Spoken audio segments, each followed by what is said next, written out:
Bonsoir à tous, bienvenue sur le plateau Equinox Soir, votre décryptage quotidien de l'actualité de lundi à vendredi entre 19h et 21h. C'est la première fois depuis le début de l'année que Paul Biya, président de la République du Cameroun, et Peter Henry Ballerin, ambassadeur des États-Unis, se rencontraient.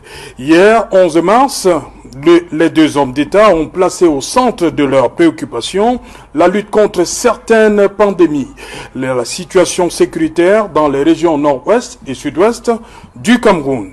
Le diplomate américain a annoncé que l'administration Trump a mis à la disposition du gouvernement camerounais l'équivalent de 71 millions de francs CFA dans le cadre de la riposte au coronavirus.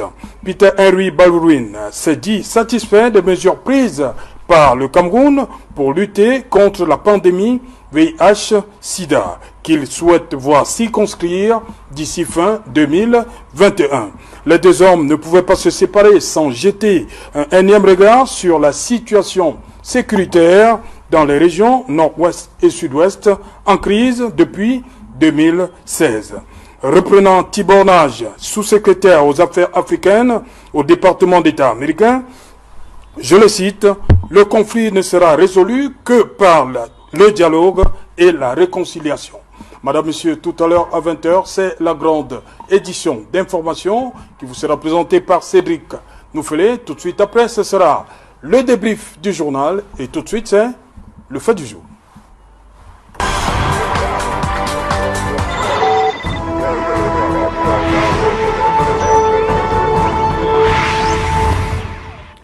Entretien Biya Ballerin, priorité au nozo et à la santé. Pour en parler, je suis en plateau ce soir avec Aloïs Parfenvoum.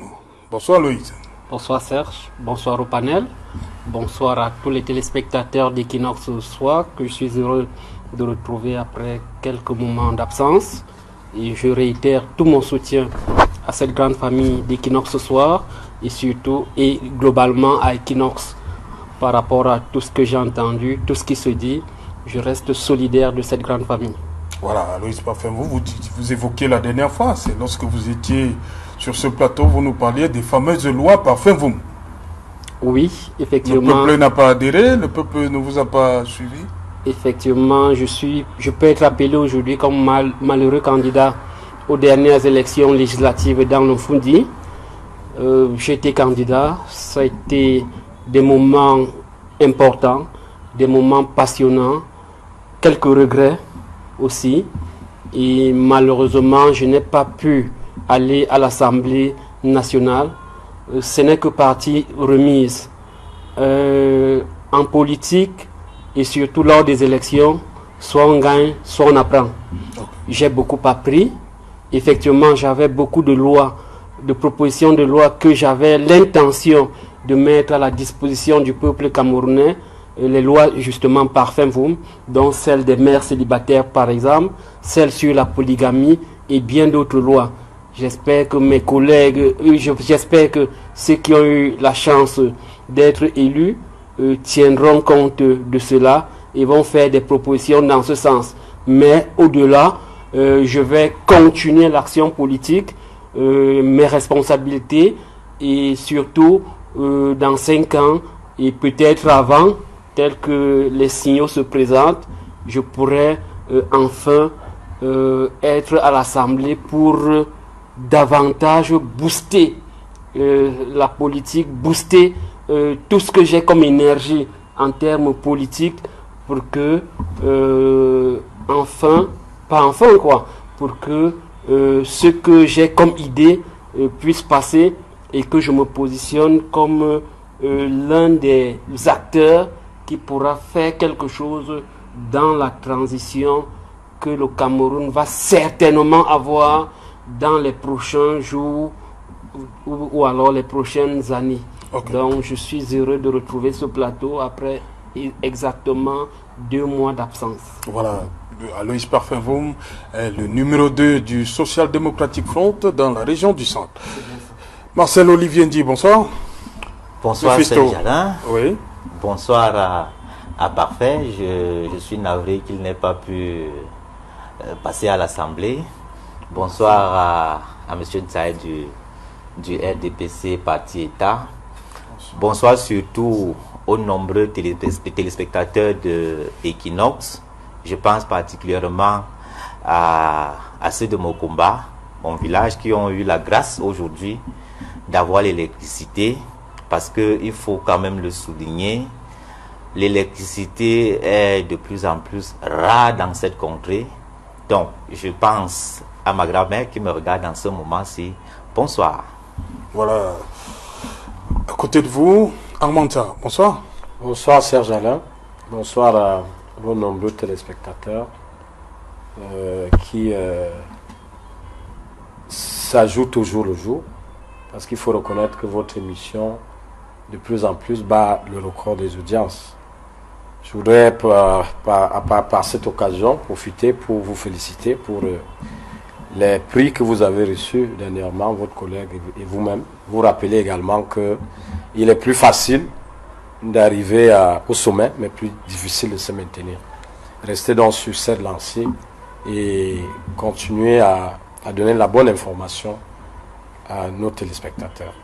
Voilà, en montage, je commence par vous qui avez étudié les relations internationales.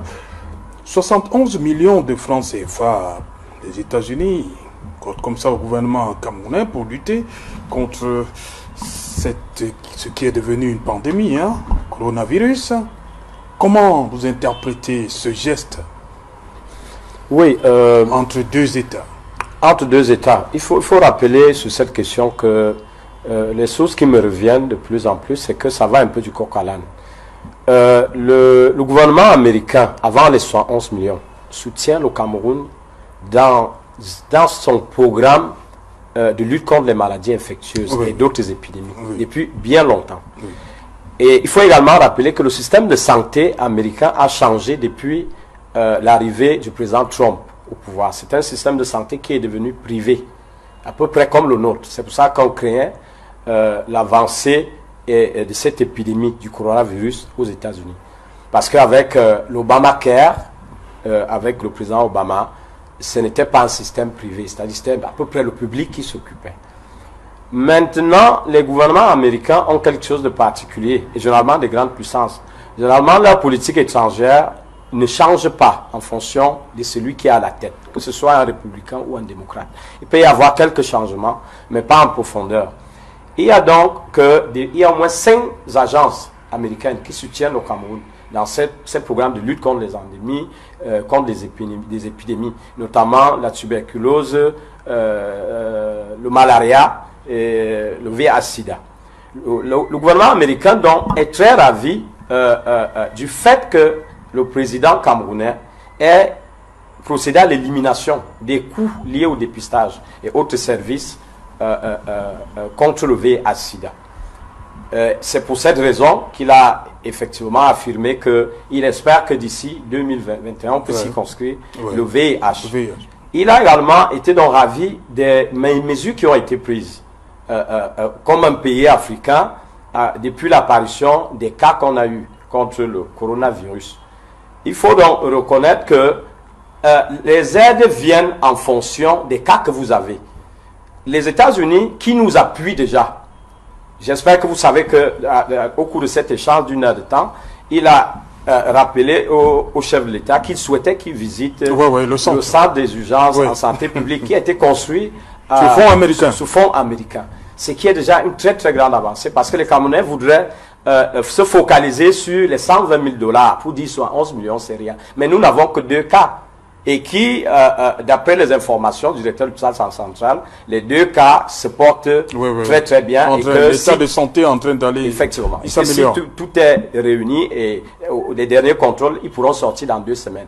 Alors, c'est un peu pour booster parce que les mécanismes que nous avons mis en place avant même l'apparition du coronavirus. Donc, il ne faudrait pas que ça aille dans tous les sens. Le gouvernement américain nous a toujours soutenus. À part ces 5 agences, il y a au niveau même de l'ambassade américaine, qui est particulièrement très structurée, celle du Cameroun, avec des sections. Il y a eu des sections qui s'occupent de la lutte contre la protection de la biodiversité, contre la lutte contre les épidémies. Il y a un volet culturel. Donc, c'est un parti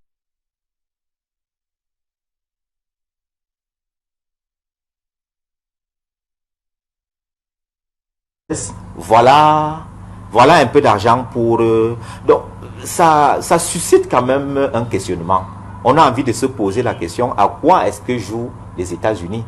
Est-ce que les États-Unis sont réellement dans le sens, travaillent véritablement avec le Cameroun sur le plan humanitaire pour lui apporter une aide, pour sauver des vies, quand on sait également que ces mêmes Américains sont indifférents vis-à-vis d'un certain nombre de choses. Donc, il y a quand même des questions à se poser relatives au geste des Américains, mais seulement, on ne peut que le saluer en se disant que si cela peut contribuer à normaliser les relations qui étaient déjà un peu chaotiques dans le passé, si cela peut contribuer, si c'est un début de renormalisation de la relation entre les États-Unis et le Cameroun, on ne peut que le saluer. Ok. Aloïs Parfenboum, on sait qu'en matière de respect des droits humains, entre les États-Unis et le Cameroun, c'est pas le parfait amour. Mais on voit un autre visage des États-Unis lorsqu'on doit parler de santé, par exemple. Comment comprendre que cette dualité des États, entre guillemets, des États-Unis?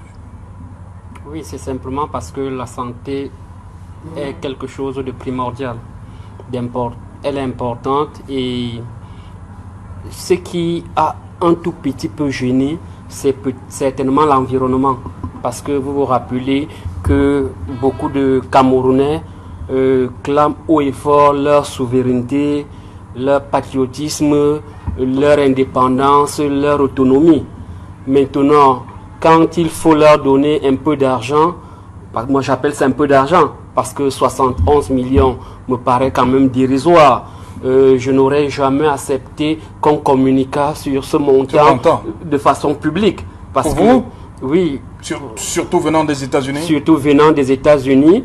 C'est insignifiant pour vous? Ça me paraît insignifiant. Et d'ailleurs, ces jours-ci, vous avez vu quand même que l'État a débloqué près de 90 millions pour un malade, un patient. Parce que le terme approprié, c'est un patient du côté du Maroc. Donc, c'est un peu gênant, un peu troublant. Je me serais donc attendu à ce que des gens marchent, que des Camerounais marchent pour dire non à ce type d'aide. Parce que ça paraît d'ailleurs ridicule que de donner 71 millions et le clamer au effort. Nous sommes des bantous. Nous sommes des bantous. On dit souvent que c'est le geste qui compte. Oui, c'est pour cela que le contexte, on pouvait ne pas communiquer sur cette somme. Et d'ailleurs, sur cette somme, on pouvait dire, ok, ils nous ont donné quelque chose, parce que je vous rappelle quand même qu'il y a des hautes personnalités dont le repas par semaine, c'est 71 millions. Qu'on vient dire qu'on a donné cela à un État, à une nation comme celle-ci, c'est un peu gros, et c'est là où je me serais attendu à ce que tout ce qu'on a comme patriote, je mets entre guillemets, fasse des marches pour nous dire non, gardez votre argent, 71 millions, c'est pas beaucoup. Maintenant, comme je vous ai dit à l'entame, la santé est quelque chose d'important. Il y a des conventions, des soutiens lorsque il y a une épidémie de cette nature, et on ne peut pas toujours cracher sur ce qu'on nous donne, mais il faut un minimum de respect, et que la communication, je suis sûr que le ministre de la Santé serait très mal à l'aise qu'on lui dise qu'on a simplement donné 71 millions alors qu'il a une enveloppe liée aux épidémies qui permet, n'est-ce pas, de couvrir un certain nombre de choses. 71 millions, je le dis encore, je le répète, pour moi, c'est dérisoire. Entre États, c'est pas sérieux. On aurait pu faire mieux. Maintenant, comme quelqu'un l'a rappelé modestement, le représentant du RDPC, que je salue ici, parce que contrairement à ce que j'ai vu en début de semaine, il paraît un peu plus posé. Je pense que les États-Unis ont toujours soutenu le Cameroun dans plusieurs secteurs, et notamment celui de la santé. Et le coronavirus, aujourd'hui, nous sommes en train de travailler pour qu'il ne se répande pas de la manière la plus rapide. Le ministère se bat, mais une fois de plus, il y a aussi un problème de communication avec cette maladie. Il va falloir revoir comment communiquer en cas de crise. Vous avez vu certaines photos, certaines images qui ne rassure pas toujours. Quand on parle de coronavirus, c'était comme si on allait en guerre, je ne sais pas trop contre qui. On voyait des gens habillés de façon particulière. Je dis, moi, en tant qu'expert de la santé publique, je pense qu'on pourrait faire mieux dans ce genre de situation. Voilà, Amanta, justement, pour le cas des États-Unis, hein, c'est aujourd'hui 38 décès pour 1200 cas détectés. Et le dernier en date, c'est le basketteur français, Rudy Gobert, des Utah Jazz, qui a été, il y a quelques jours, détecté porteur du virus du coronavirus. Bon, qu'est-ce qu'on devrait comprendre? Les États-Unis, qui eux-mêmes souffrent, entre guillemets, de ce fameux coronavirus, mais qui choisissent d'aider. Et il y a la dernière mesure de Donald Trump. Il dit, pour empêcher les nouveaux cas de pénétrer dans notre pays, je vais suspendre tous les voyages en provenance d'Europe vers les États-Unis pour les 30 prochains jours. Oui, le cas du président Trump, cette décision, Oui, c'est justement, c'est justement, c'est pas le seul pays, hein. Oui. Je pense à la Slovénie, et la Croatie, et je crois la Pologne également. Donc ce soir, les États-Unis nous intéressent. Oui, c'est pour limiter la propagation de la maladie. Et c'est une question de souveraineté. Chaque chef d'État, il peut décider la manière dont les opérations sont conduites. Vous avez posé une autre question. Pour le cas des Américains, pour le soutien qu'ils nous apportent, oui. Je crois que je dois rappeler encore ici que les États-Unis ont triplé leur aide au Cameroun par rapport à la lutte contre le VIH. Par rapport aux efforts fournis. C'est pour ça que j'ai parlé de booster. Ces 11 millions viennent d'abord en fonction des cas. Nous n'avons que 2 cas. Mais, que voulions-nous? Avoir 100 cas pour avoir des milliards? Moi, je pense qu'il est mieux... Alors, parfois, vous me dites que venant des États-Unis... Les États-Unis, comme ils aident le Cameroun, les États-Unis aident également d'autres pays. Oui. Et les États-Unis même... J'ai expliqué ici que leur système de santé est un système de santé privé. Est-ce que cette épidémie n'aura... C'est même déjà une pandémie. C'est déjà une pandémie. Est-ce que cette pandémie n'aura même pas un impact sur l'économie américaine? Et on est en période électorale. Oui. Est-ce que... vous pouvez comprendre la décision du président Trump de circonscrire l'épidémie et de fermer les frontières. Parce que le président Trump n'a jamais été pour un projet social de santé, de couverture santé universelle, à peu près comme ce qu'on a appelé l'Obamacare. Vous vous souvenez, son fameux Obamacare est mort. Oui. Il l'a dit. Puisque il est sur sa ligne, les élections sont à quelques mois. Si cette épidémie gagne les États-Unis de plus en plus, à la fois l'économie sera atteinte, à la fois le vote du président Trump, avec ses calculs, avec son discours, il sera dilué. Donc, au Cameroun, je pense que les Américains, comme lui-même il a reconnu, parfait, qu'il nous appuie ailleurs, il nous appuie pas au niveau d'autres maladies infectieuses, il nous appuie au niveau du VIH-Sida, et ce n'est pas tous les pays. Il nous appuie également dans l'humanitaire. Tout à l'heure, nous allons aborder la question sécuritaire. On va exposer les appuis multiformes qu'on reçoit des États-Unis. Il y a certains pays même, puisque généralement, il y a quelque chose qu'on reproche aussi aux Camerounais. Parfois, c'est d'exagérer et de créer l'amalgame avec certaines informations. Il y a certains pays dont les relations avec les États-Unis ne sont vraiment pas très au beau fixe. Les critères dont Marcel parlait tout à l'heure, ce sont les critères que à peu près toutes les grandes démocraties exigent. Nous les savons, en diplomatie c'est connu.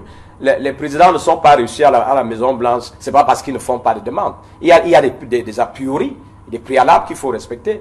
Mais il y a donc ces deux facteurs, la sécurité et la santé. Quand on dit sécurité et santé, ça conduit au développement. Et ces deux facteurs, je l'explique aujourd'hui, comme membre du RDPC et également comme spécialiste en résolution des conflits et comme géostratège. Ces deux critères ont dilué la perception des grandes puissances vis-à-vis du président Paul Biya. Peut-être certains ne l'ont pas constaté. Obligatoirement, ces grandes puissances, peut-être elles ne sont pas obligées, puisque les efforts doivent être...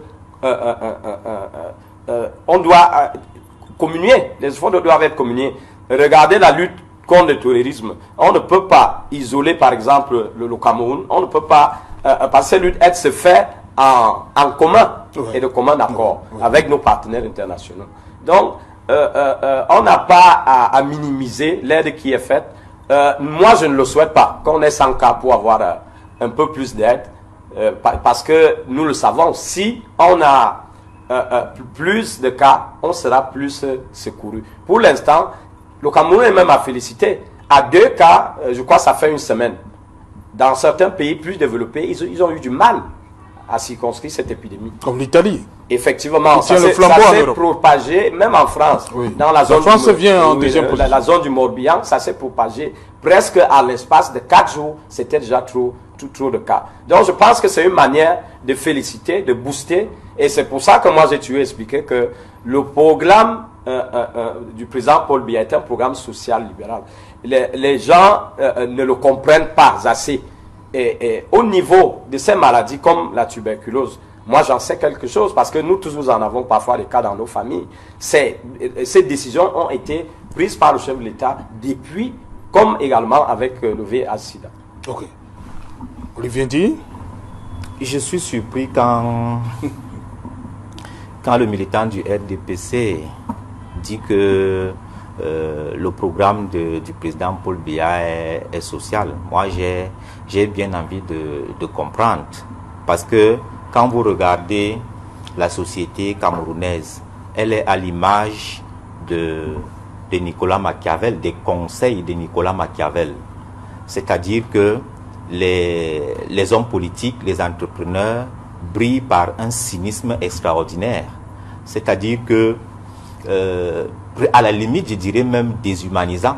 Parce que qu'est-ce qui justifie que quelqu'un qui prône un programme social, un de ses ministres prend son chauffeur, il va rencontrer une amie, le chauffeur reste dans la voiture jusqu'à minuit, il ne mange pas, il ne boit rien, et quand il sort, ce sont des menaces.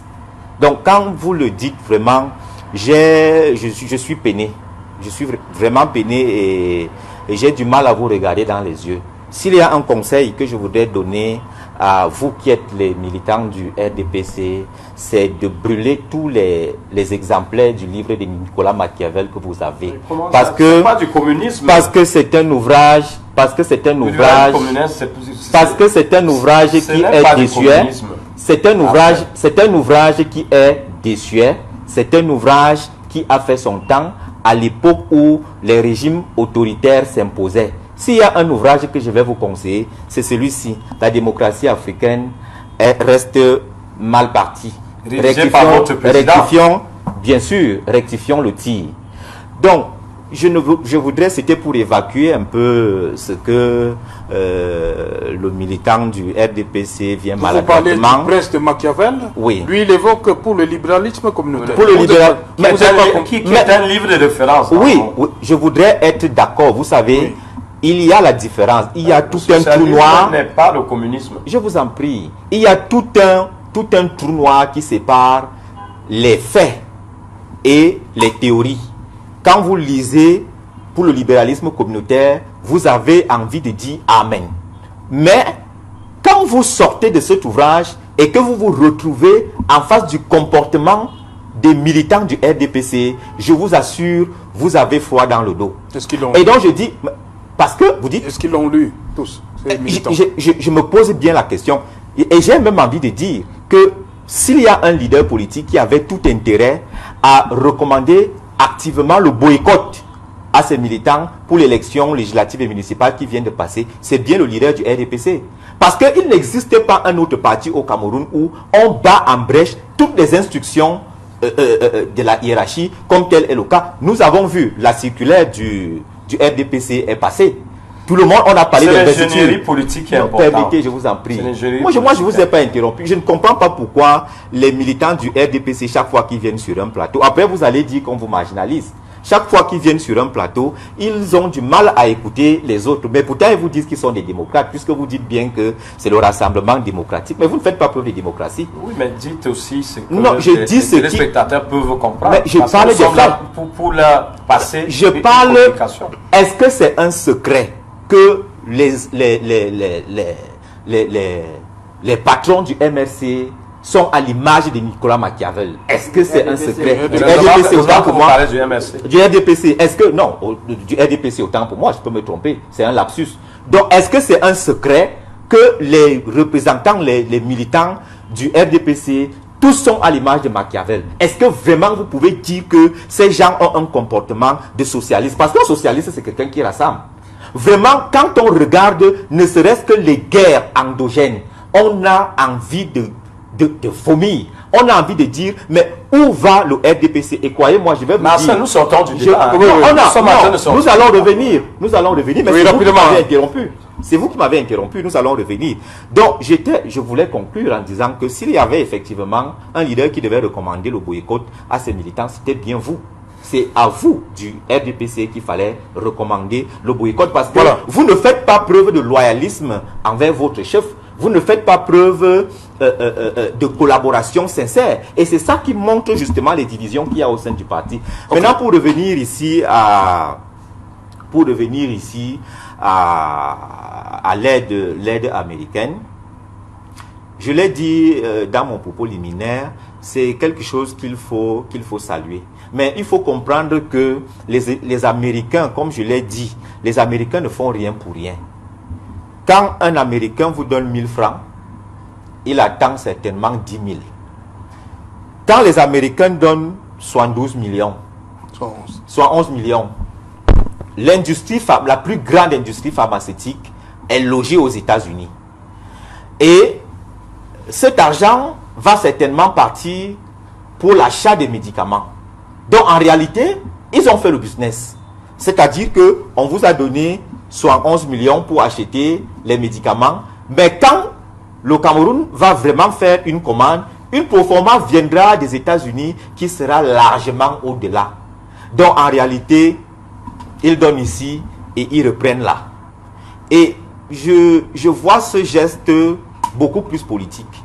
Parce qu'il faut comprendre, il faut reconnaître que la relation entre le gouvernement camerounais et le gouvernement américain n'a pas été au beau fixe ces derniers temps. Voilà. Et du coup, on voit en ce geste qu'on peut négliger parce que même quand l'OMS a donné 19 milliards, oui, si on essaie de diviser, ça va à peu près dans le même montant, alors que c'est ce même OMS qui gère, qui est autour du business des produits pharmaceutiques.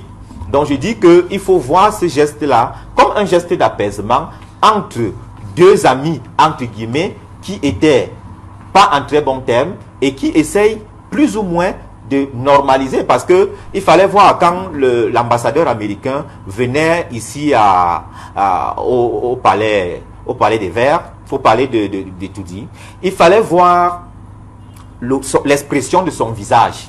C'est-à-dire qu'il avait un visage lacéré, un visage qui dégage une certaine haine vis-à-vis d'une autorité qu'il estime qu'elle ne doit plus être là. Or, c'est la lecture que vous... Non, c'est la lecture que je fais. Aujourd'hui, quand ils sont... les images, l'attitude de l'ambassadeur. Bien sûr, quand on fait un peu de sémiotique, on voit que quand l'ambassadeur américain sort du palais, maintenant, c'est un peu plus relax. Donc, moi, je vois les 71 millions là comme un geste d'apaisement entre deux amis, entre guillemets, qui n'étaient plus en très bonne relation. Voilà. C'est dans ce sens qu'on peut prendre ça. Voilà, autre sujet de discussion hier, c'est la situation dans le nord-ouest et le sud-ouest. Et l'ambassadeur, justement, va rappeler ses propos de Tibornage. Le conflit ne sera résolu que par le dialogue et la réconciliation. Deux termes très forts, dialogue et réconciliation. Parfait, vous. Ben là, il n'y a rien de nouveau. Oui. Ça, c'est évident. C'est ce que les Camerounais demandent depuis. C'est aussi vrai que la situation est assez désastreuse tous ces jours-ci. On a des images, des photos, des sons, des réactions, des vérités, des contre-vérités. Et ce sont toujours des Camerounais qui sont en train de périr, et principalement des jeunes. Donc, qu'ils le disent, qu'ils le rappellent, que aujourd'hui, ce n'est que le dialogue et la réconciliation qui peuvent nous aider à sortir de cette situation. C'est une vérité irréfragable. Nous l'avons dit en tant que parti politique, la société civile l'a dit. Et d'ailleurs, si ça ne dépendait que de nous, nous ne serions pas allés aux armes par rapport à cette guerre. Parce qu'on ne finit pas une idée avec les armes. Les gens vous ont dit qu'ils veulent au moins le fédéralisme. Vous leur avez dit non. Ils sont allés plus loin en vous disant qu'ils veulent se séparer du Cameroun. Ce n'est pas avec des tonnes de bombes que vous allez régler ce problème. Il faut discuter. Il faut discuter et toujours discuter. Et cette discussion doit être franche. Certains vont évoquer le grand dialogue national. Mais si aujourd'hui, il n'y a pas les résultats escomptés, ça veut dire que ce dialogue n'a pas été fait de la manière la plus optimale.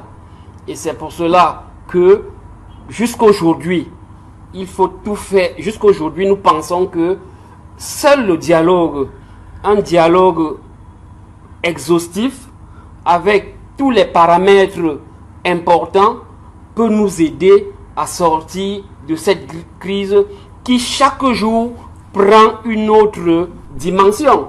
Vous avez vu à Garbou, vous avez vu, il y a plusieurs groupes armés aujourd'hui. On ne sait d'ailleurs pas qui est qui dans ces groupes armés. On soupçonne tout le monde. On soupçonne les médias, on soupçonne les ONG, on soupçonne les hommes politiques, on soupçonne. Et tous les jours, on est en position défensive. Or, dans une guerre, ce n'est pas comme ça. Il faut être proactif aussi bien sur le terrain que sur la communication. Et enfin, la réalité c'est aussi que c'est pas à 87 ans qu'on mène une guerre.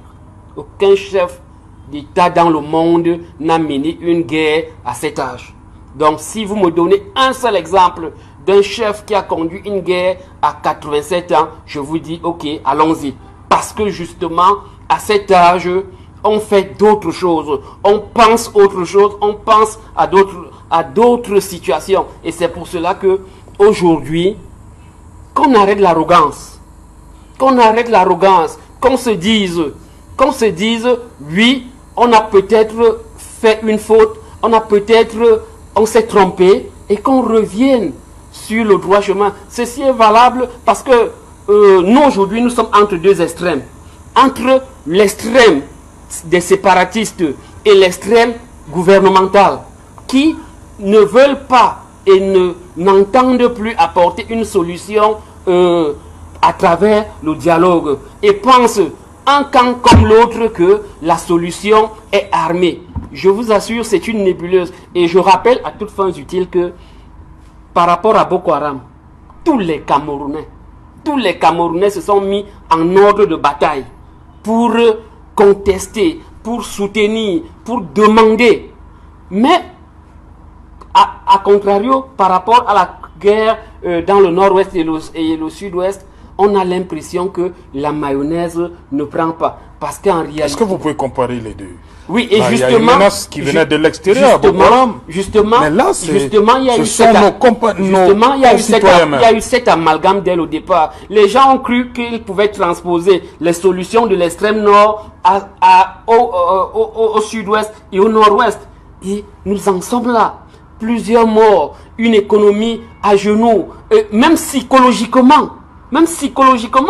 Parce que aujourd'hui, on ne se salue plus comme avant, on ne se parle plus comme avant, on soupçonne tout le monde et in fine, on a le devoir d'arrêter cette guerre, d'arrêter. Et le SDF a pris cette position dès le départ parce que nous étions plus implantés que beaucoup pour dire que si on va vers là, ça sera des règlements de compte de 60. C'est-à-dire les uns et les autres vont dire que vous avez assez abusé de nous. Okay. Aujourd'hui, il est question qu'on règle ce problème. C'est pour chuter, je le redis, je soutiens cette posture. Ça a été la posture de mon parti dès le départ. Nous en avons payé le prix. Aujourd'hui, on compte le nombre de députés, on compte ceci, on compte cela. Les gens s'en moquent d'ailleurs, sans savoir que c'est parce que nous avons choisi la voie de la République que nous avons ces résultats. Mais notre discours a été constant.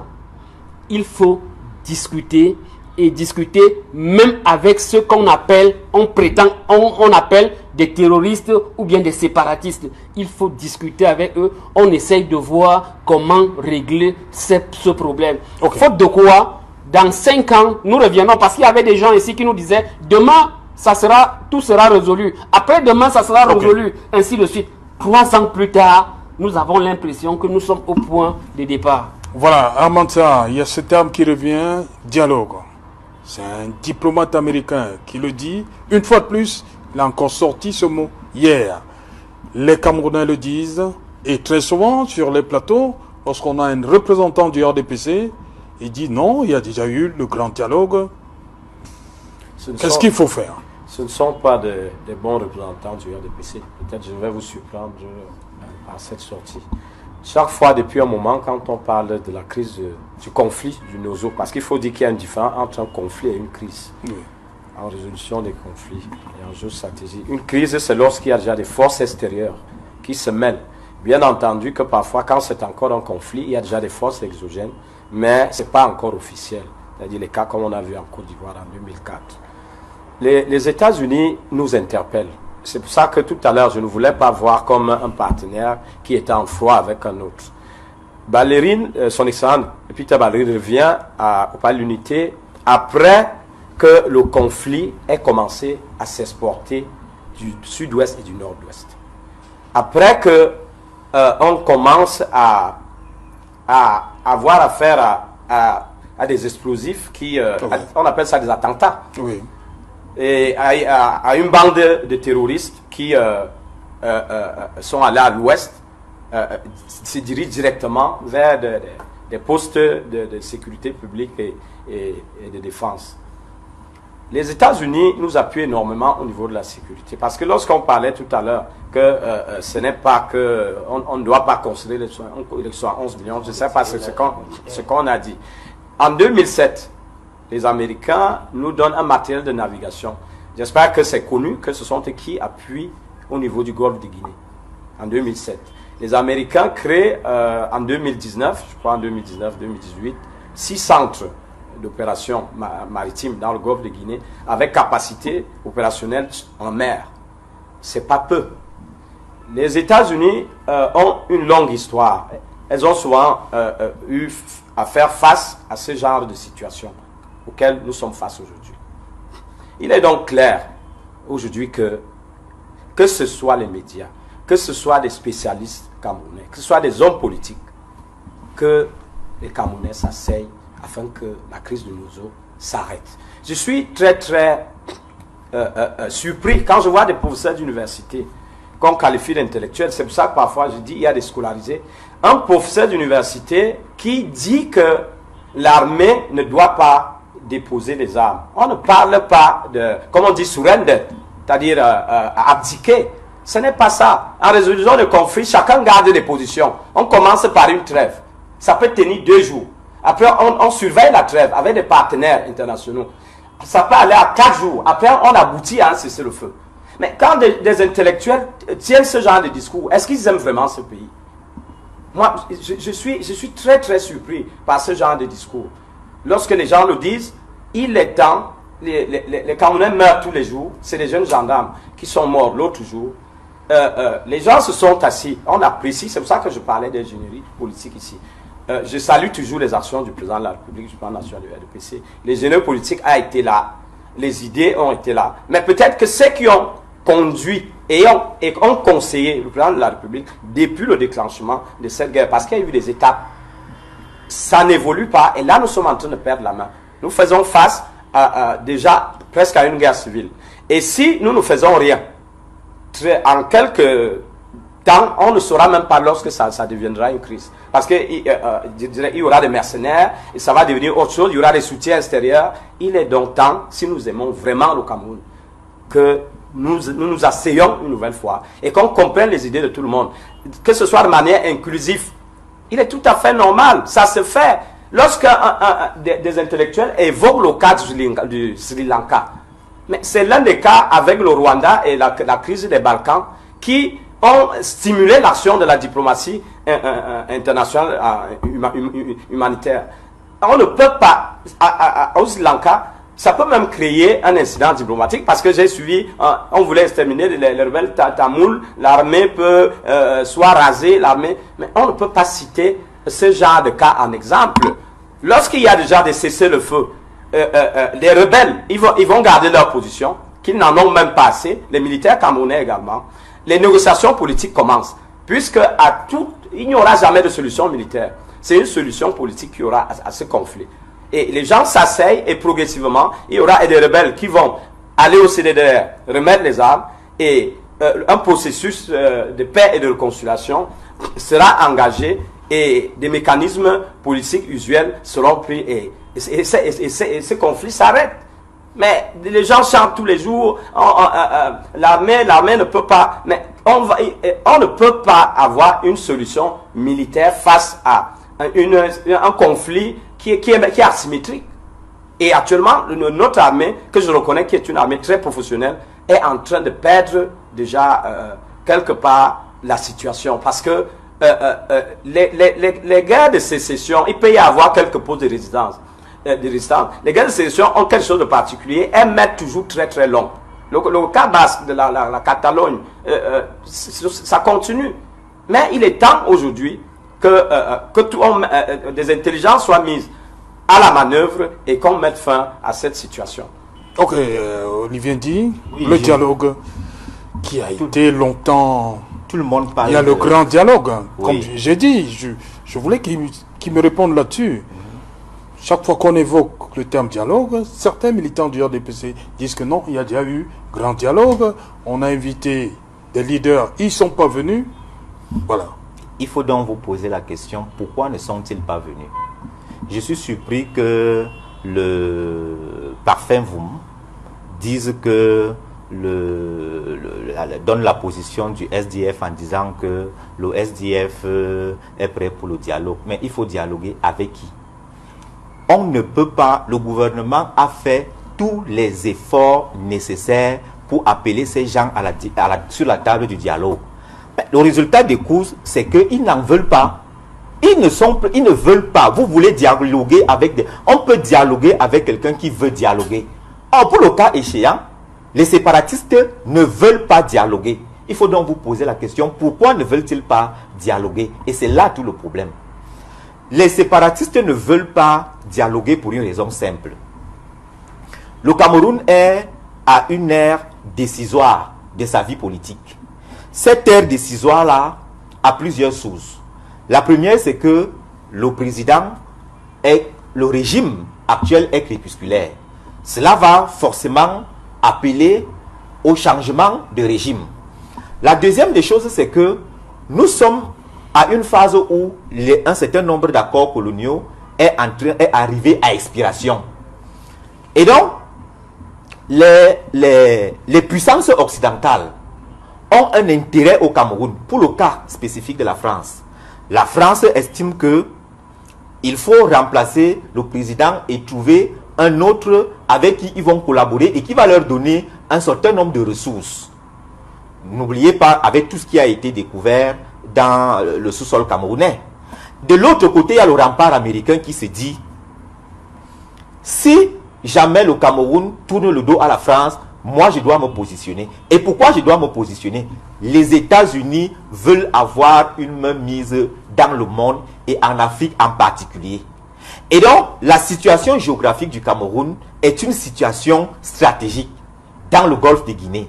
Si les États-Unis réussissent à mettre une base militaire au Cameroun, ils ont la possibilité de contrôler le pan ouest du golfe de Guinée, tout comme ils ont la possibilité de contrôler le pan austral du golfe de Guinée. Cela va leur donner une certaine force. Vous vous souvenez quand l'OTAN a décidé d'attaquer Kadhafi, il avait fallu que les bases militaires de l'OTAN qui sont à côté interviennent. Imaginez-vous que les États-Unis se retrouvent encore dans une situation où ils sont face à un adversaire rebelle. Vous voyez que ça va leur coûter cher. Or, avec une base militaire, ils savent qu'ils peuvent facilement agir. La base militaire a l'avantage également de contrecarrer les velléités russes en Afrique. Et donc, vous voyez et chinoises également. Vous voyez donc que tous ces éléments-là font en sorte que les séparatistes, eux qui se disent que il est temps pour nous, ils veulent se constituer en taulier d'une carrosserie politique. Pourquoi ils en arrivent à cette position? Non, justement, ils arrivent à cette position parce tout est parti de quoi? De Fumban? Tout est parti justement de Fumban. Les accords de Fumban n'ont pas été respectés. Et le fait de n'avoir pas respecté ces accords de Fumban a mécontenté non seulement certains anglophones qui avaient adhéré volontiers à la réunification, et maintenant ça a renforcé la colère de ceux qui n'étaient pas d'accord d'adhérer à cette réunification. Vous voyez donc que cette situation, ils se trouvent donc dans la situation où ils se disent c'est le moment ou jamais de refaire l'histoire. Alors ils s'appuient donc sur le plan stratégique sur les atrocités commises sur le terrain en se disant que plus ils vont commettre d'atrocités, plus on va parler de génocide et là ça va attirer la communauté internationale. Or, et c'est là où justement je veux féliciter le gouvernement camerounais sur la façon de gérer cette crise. Parce que les séparatistes, on voit des images, ils créent des contrôles de police avec les unités, avec les uniformes de l'armée camerounaise. Ils commettent des gaffes avec des vêtements de l'armée camerounaise. Pourquoi on accuse l'armée camerounaise, pourquoi on accuse le régime Biya d'être auteur d'un génocide et que la communauté internationale réussisse à arriver au Cameroun. Parce que c'est ça, lorsque la communauté internationale arrive au Cameroun, elle s'interpose entre les forces belligérantes. Et là, on arrive inéluctablement à la séparation du Cameroun, du Northern, du Southern Cameroun et du Cameroun oriental. C'est ça justement, et là où je voulais dire que j'apprécie beaucoup les efforts du gouvernement camerounais, c'est que malgré tout, ils ont gardé une certaine lucidité. Cette lucidité-là leur permet justement de comprendre que nous tendons la main à des gens qui n'en veulent pas. Et ils ont un plan derrière la tête. Ce plan-là, nous tous, nous l'avons vu. Tout ce que ces gens ont demandé, depuis 2016 que cette crise-là a commencé, on leur a tout donné. Mais jusque-là, ça n'a fait que renforcer leur radicalité dans cette situation-ci. Donc, qu'est-ce qu'il faut faire? Parce que c'est surtout ça. Quelle est la solution? La solution, c'est au niveau de la communication et la diplomatie camerounaise. Il faudrait que la diplomatie camerounaise agisse exactement en montrant à la communauté internationale que tout ce que les activistes, parce qu'il y a des ennemis du Cameroun, tout ce que les ennemis du Cameroun essayent de vous faire comprendre, tout ça n'est que pur mensonge. Et en montrant au monde que c'est un mensonge, cela tue justement les velléités séparatistes. Et ils sont dessus. Parce que quand ils voient l'ambassadeur américain être reçu, quand le président Paul Biya reçoit l'ambassadeur américain, ils sont dessus. Parce qu'ils se disent que voilà quelqu'un à qui nous faisons la cour en commettant des atrocités pour l'attirer. Le voilà qui est en train d'aller sympathiser. Et ça leur fait mal. Okay. C'est justement à ce niveau-là qu'il faut continuer. Il faut continuer de montrer que nous avons la bonne foi. Aloïs Parfum, vous, pendant votre propos, ne semble pas être d'accord. Pourquoi? Oui, qu'est-ce qui vous dérange dans le propos de Olivier Ndi? Olivier Ndi fait trop de philosophie et actuellement on n'a pas besoin de philosophie. D'ailleurs, j'allais lui demander d'où il tire ses analyses. Il parle tantôt du pétrole, parle tantôt de la communauté internationale, tantôt du pouvoir transitionnel, ainsi de suite, alors que les faits sont là. Les faits sont là. Ce n'est pas la communauté internationale qui a demandé d'enfermer des gens en décembre, en janvier 2017 pour donner place à la sécession pendant 8 mois. On est quand même allé, il y a eu une évolution jusqu'à ce qu'on soit à cette situation. Donc c'est pour dire que arrêtons de penser que le problème est ailleurs. Le problème est ici. Non, je n'ai pas dit que oui, le problème est ici. Ce n'est même J'ai pas, dit ce que- ne j'ai sont dit pas que- les enjeux, Non, ce ne mais sont pas les écoutez, enjeux. Permettez-moi, mon cher. Oui, juste vous une savez seconde, je vous relance. vous savez que Je vous on relance. discute de cette affaire Depuis. depuis. Oui, je vous relance. Non, je vous relance. c'est lui qui doit me relancer. En C'est- vous ne pouvez négociation, pas. chacun doit faire des Oui. concessions. Pour vous Oui. dire que. Négociation. Parfait. Qu'est-ce Laissez- que- laissez- laissez parfait. Laissez parfait. Pour vous dire que non, ne prenons pas cette affaire comme une affaire mystique, comme une affaire qui vient de l'au-delà. Vaudou. Séparatistes. Comment pas un dire, vaudou. c'est pas un vaudou. Il Pourquoi ils ne cèdent demande, pas? il demande pourquoi les séparatistes ne cèdent pas. Ce ne sont pas des enfants de cœur. Donc vous leur dites que ok, venez à Yaoundé, on discute, on va vous donner du thé, du café, et puis on passe de perte à profit ce qui s'est déroulé. C'est ce que vous demandez. Non, il ne s'agit Non, pas non, de non. ça. D'abord, vous avez fait une première Il y a des affirmation. concessions Oui. à faire. Moi, je ne suis pas un porte-parole des séparatistes, mais je suis cette affaire au jour le jour. Et d'ailleurs, à un moment donné, ils ont demandé ce dialogue, mais à des conditions. Nous-mêmes, au SDF, nous avons préparé un cadre pour un dialogue qui permettait à tous les acteurs d'être là. Ça, c'est la première chose. La deuxième chose, c'est que, bon, vous dites qu'ils font des atrocités pour montrer à la communauté internationale que ceci s'est passé. Ainsi. Non. Mon cher Pourquoi ami, ne revendiquent-ils pas? mon cher ami, Pourquoi ils ne il revendiquent pas? y a des bavures, il y a des Pourquoi les bavures, séparatistes ne il y a des revendiquent pas? bavures sur le terrain. Ils font des vidéos. hein. Il y a des bavures sur le Les terrain vidéos sont bien. Je de reviens. part et d'autre. Il faudrait que les civils soient épargnés de cette affaire Ok. pour que, comme Les quelqu'un l'a séparatistes dit, sont des civils. qu'on décrète ce soir Oui. que un cessez-le-feu. Voilà. Vous allez constater comment est-ce que les choses vont Merci. évoluer. Et on ouvre des Et couloirs. on ouvre des couloirs Merci, humanitaires. merci, C'est tellement merci, simple. parfait. On Au revient. lieu de dire que la France a fait ceci, Merci, les parfait. États-Unis ont fait cela. Arrêtons la philosophie. Merci. Là où nos frères et nos sœurs ne font que périr. Merci, parfait. On revient après. Je reviens à vous après le journal de 20h. Le temps d'aller à Douala. On nous attend déjà Cédric Noufélé pour le 20h. Bonsoir Cédric. Le 20h, c'est dans un instant. Nous, on vous retrouve après pour le débrief du journal.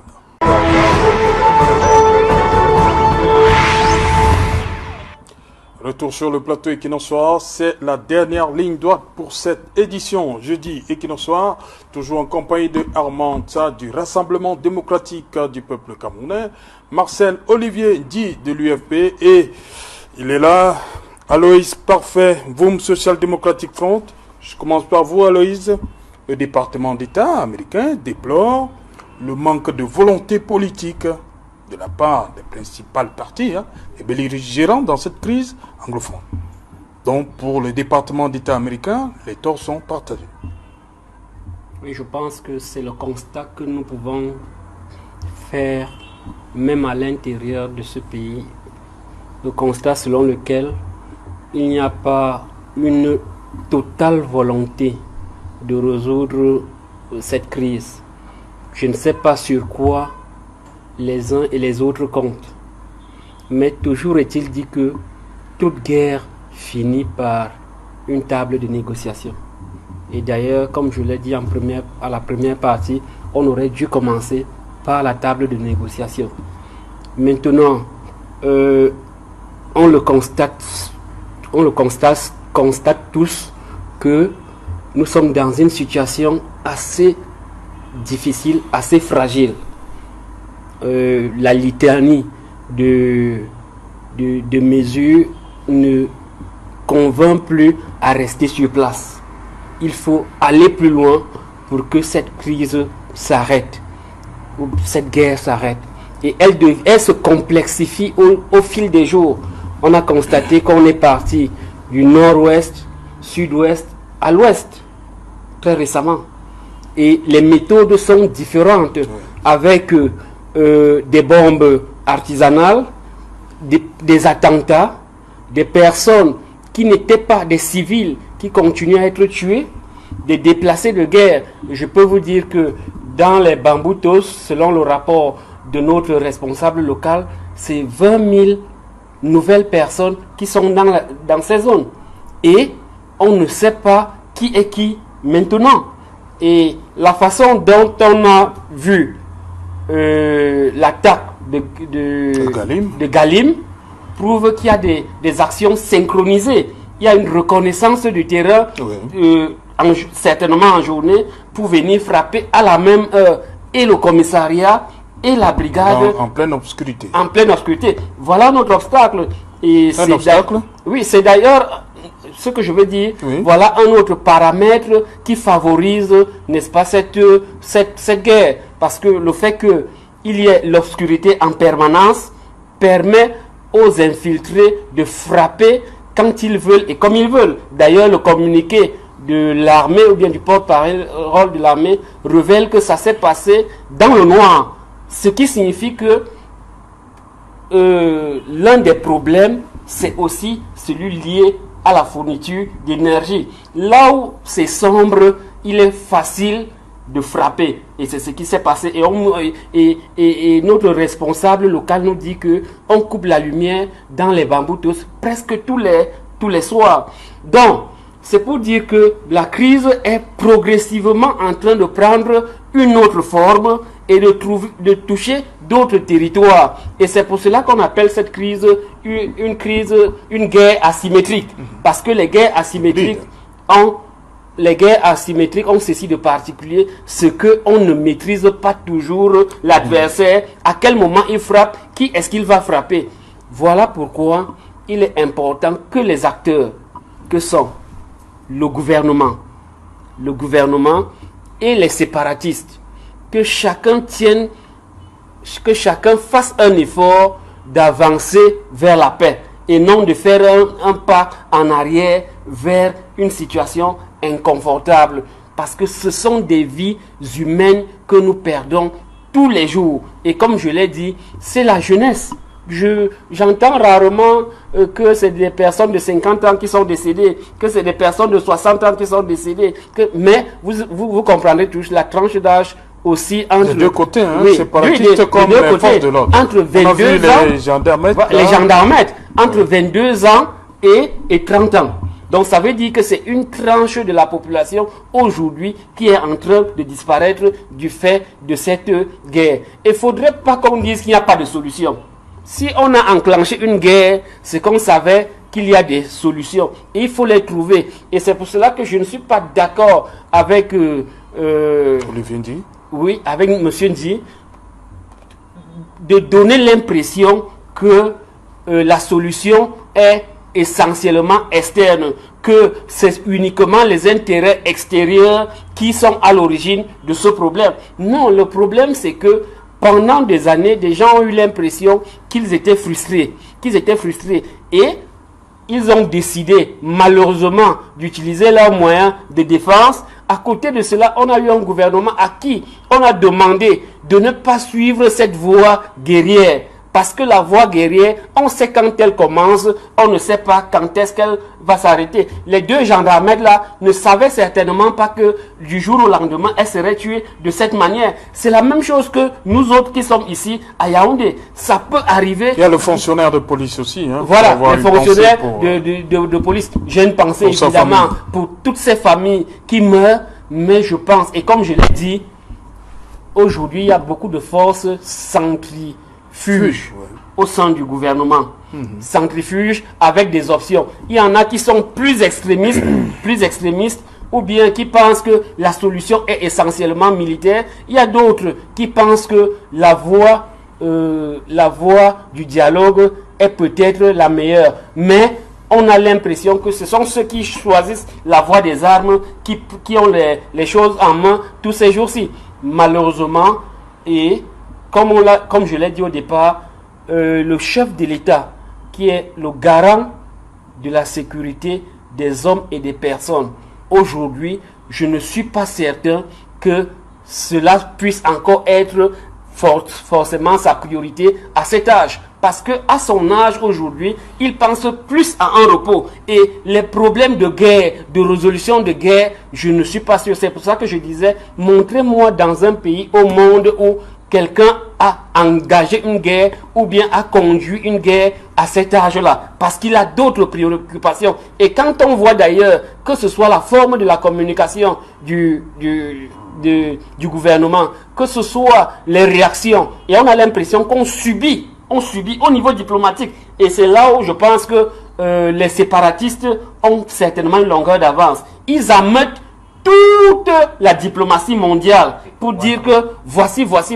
chacun utilise son art. Au niveau de la communication, nous subissons la communication, parce que je me serais attendu justement, quand on parle d'une armée professionnelle ou bien d'une gestion professionnelle de la guerre, que chaque jour qu'on nous fasse le point, ou bien de façon régulière. Nous avons eu telle cible, elle a été atteinte, il y a eu quelques bavures, ce sont des dégâts collatéraux. Et voilà, on nous donne le renseignement au fil des jours. Si on continue à attendre que des ONG ou bien d'autres personnes nous donnent l'information pour réagir, ça devient de l'amalgame et tout le monde se perd.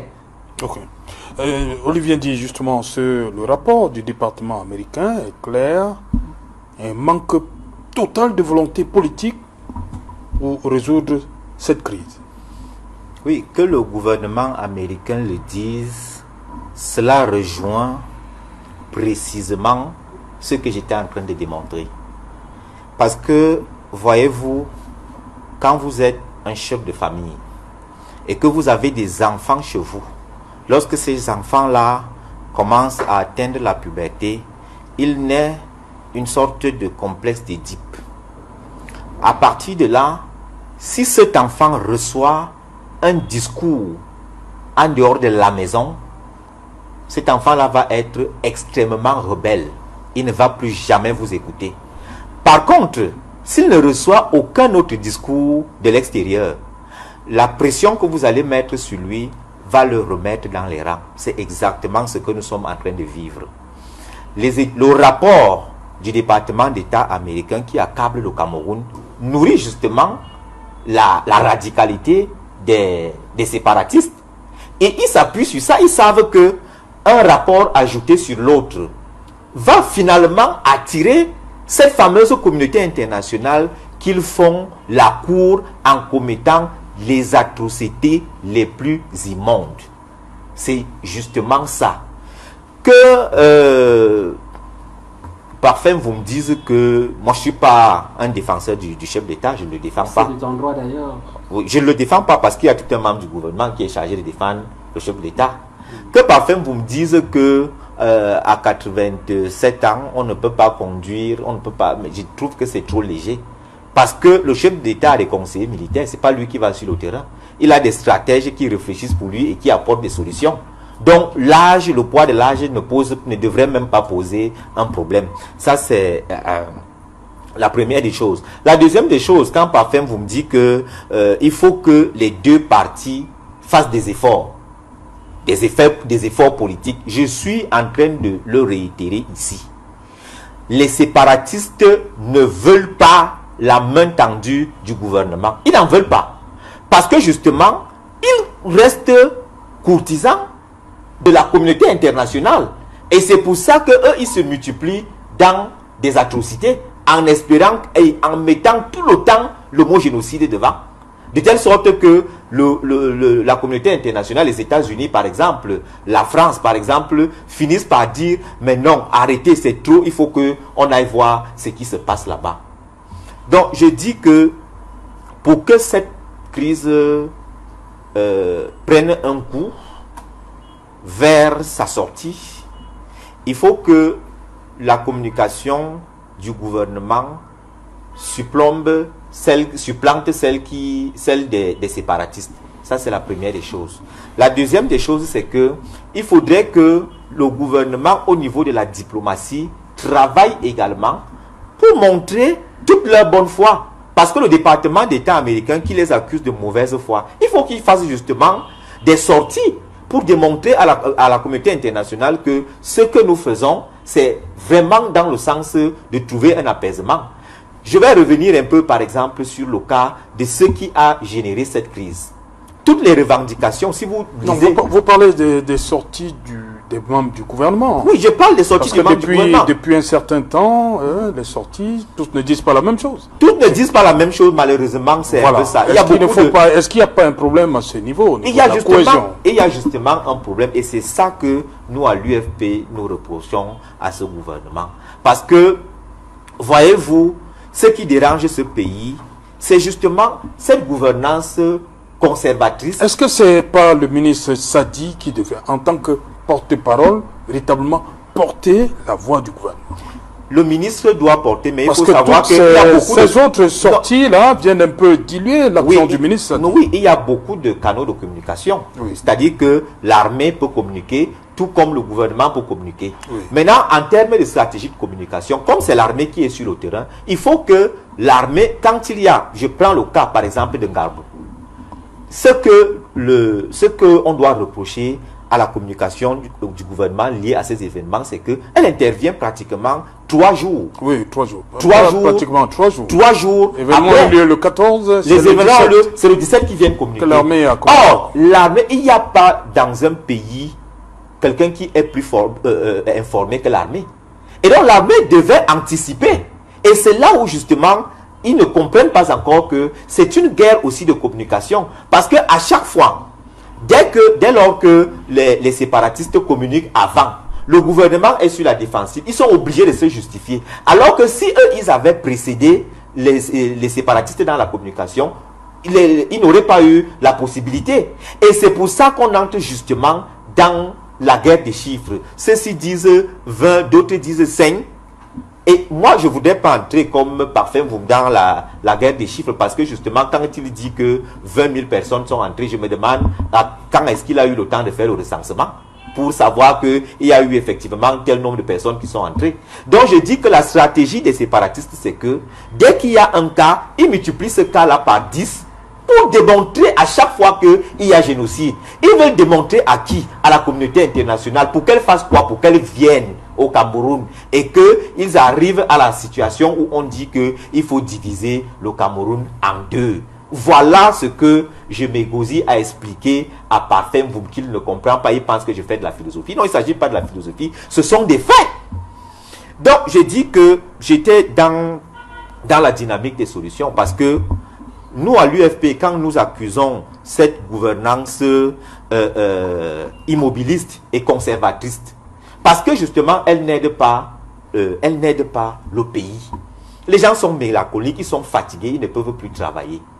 Et c'est ça que l'UFP a décidé, c'est à ce niveau justement que l'UFP a décidé de travailler pour déconstruire ce RDPC parti-État qui gêne justement le développement de ce pays. Tant que nous n'avons pas déconstruit le RDPC parti-État, nous allons toujours nous enliser dans des difficultés et nous aurons du mal à sortir. Qu'est-ce qui justifie? Je finis par là. Rien ne justifie qu'une crise qui a déclenché en 2016, c'est en 2019 qu'on vient faire un grand dialogue alors qu'on demandait. C'est pour ça justement qu'on les accuse de mauvaise foi, de manque de volonté politique.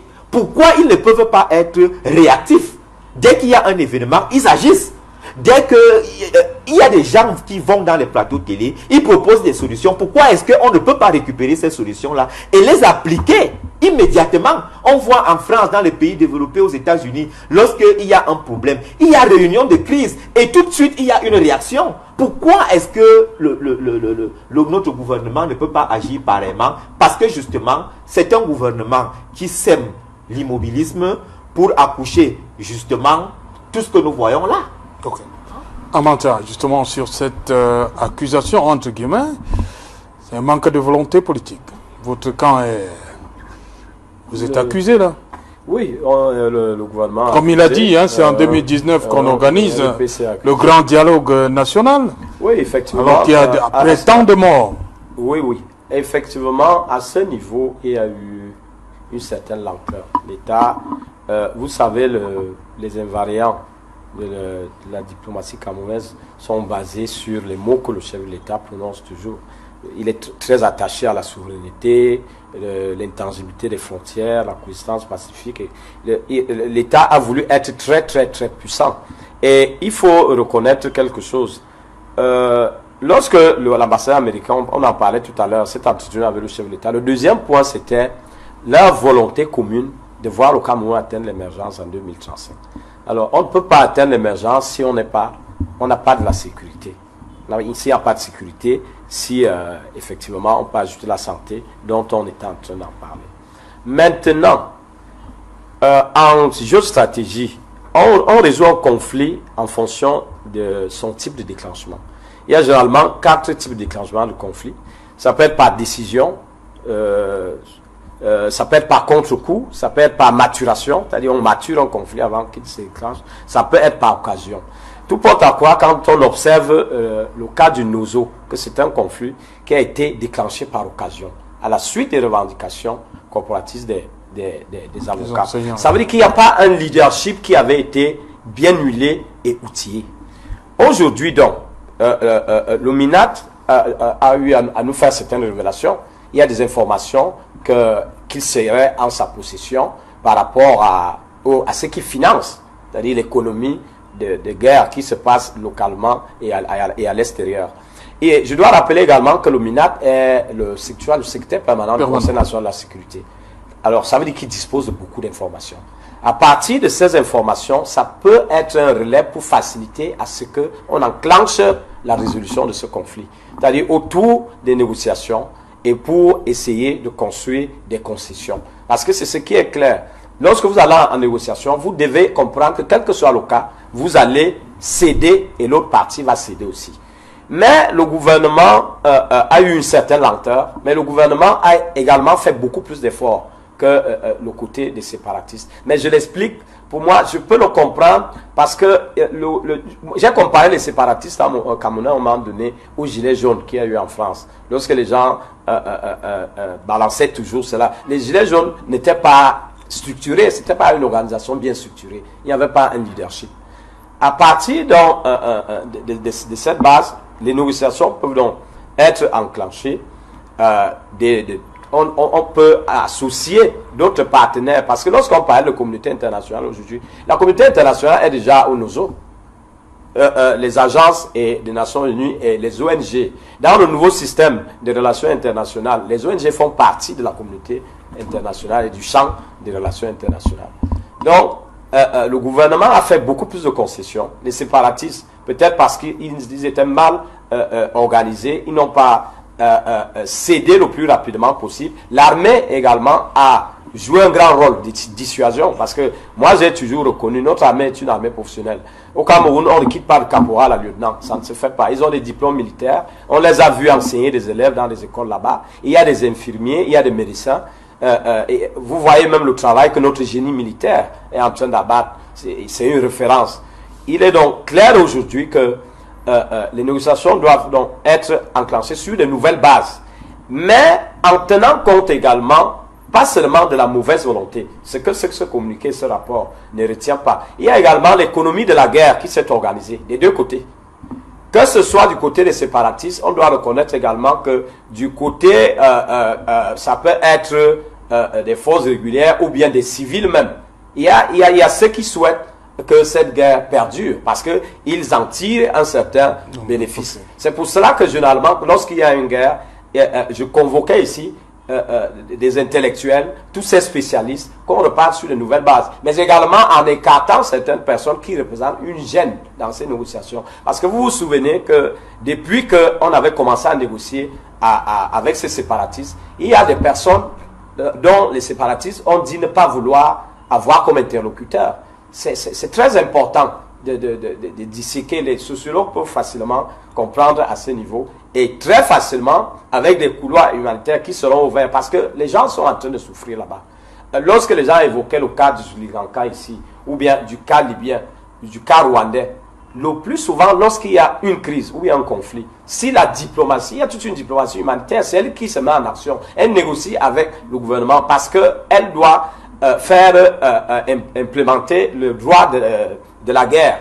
C'est-à-dire que les blessés militaires, la Croix-Rouge, les mouvements de la Croix-Rouge, le Croissant Rouge, oui, avec le Croissant Rouge, avec d'autres organismes, peuvent à la fois soigner les militaires camerounais et des rebelles, parce qu'il y a une protection également des civils, protéger les ambulances, les hôpitaux, tout ce qui est circonscrit au niveau de la diplomatie humanitaire. Donc les efforts sont à faire des deux côtés. Les deux côtés doivent également comprendre que les concessions seront faites. Mais le gouvernement a assez fait de concessions.